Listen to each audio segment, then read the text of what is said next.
ہم نے کام کرنا ہے تو میری گزارشات میں پھر یہ عرض کر رہا ہوں، میں باتیں ان کے لیے کر رہا ہوں جن کا مجھ سے تعلق ہے، مجھ سے محبت ہے، میرے شاگرد ہیں، میرے مرید ہیں، تو میں سب باتیں ان کے لیے کر رہا ہوں۔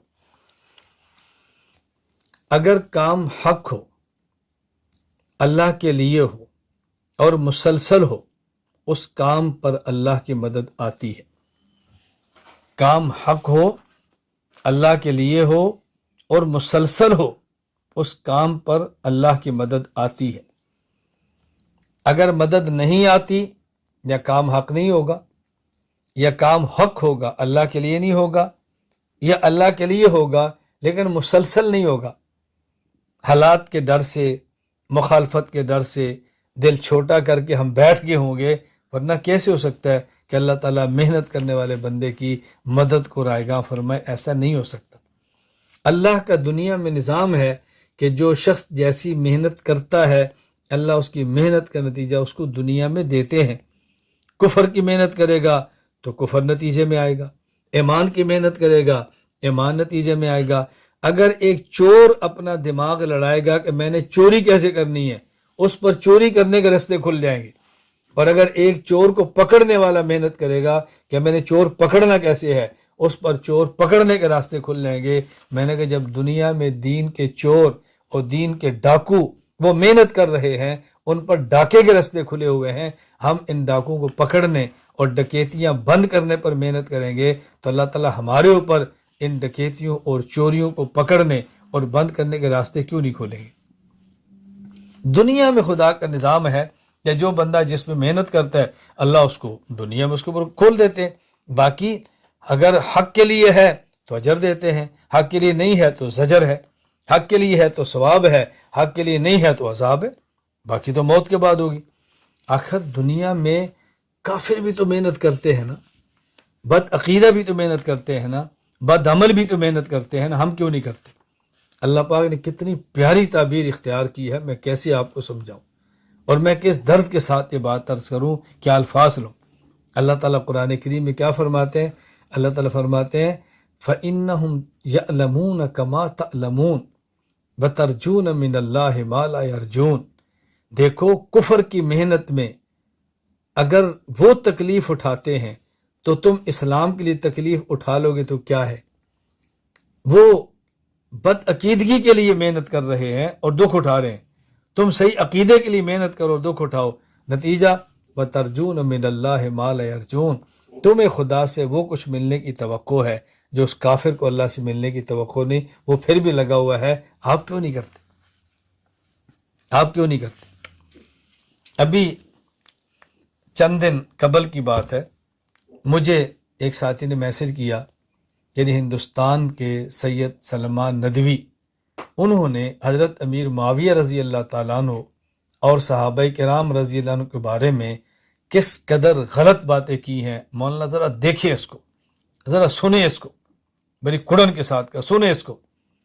میں نے کہا انہوں نے اگر ایک گھنٹہ مغلظات کہے ہیں تو وہ آپ نے سن لیے ہیں، اور جو میں نے 6 گھنٹے حضرت امیر معاویہ رضی اللہ عنہ کے لیے مقدسات کہے تھے، آپ ذرا اس کو بھی سن لیتے۔ آپ نے مبرکات کو تو نہیں سنا، ان کو آپ سن لیں۔ بھائی حضرت امیر معاویہ رضی اللہ عنہ کے حوالے سے میں نے 6 گھنٹے گفتگو کی ہے، آپ اس کو نہیں سن رہے اور مخالف کی 1 گھنٹے کو سن رہے۔ آپ گالیاں سنتے ہیں، تبرے سنتے ہیں، اور جو ہماری حق کی محنت اس کو آپ نہیں سنتے۔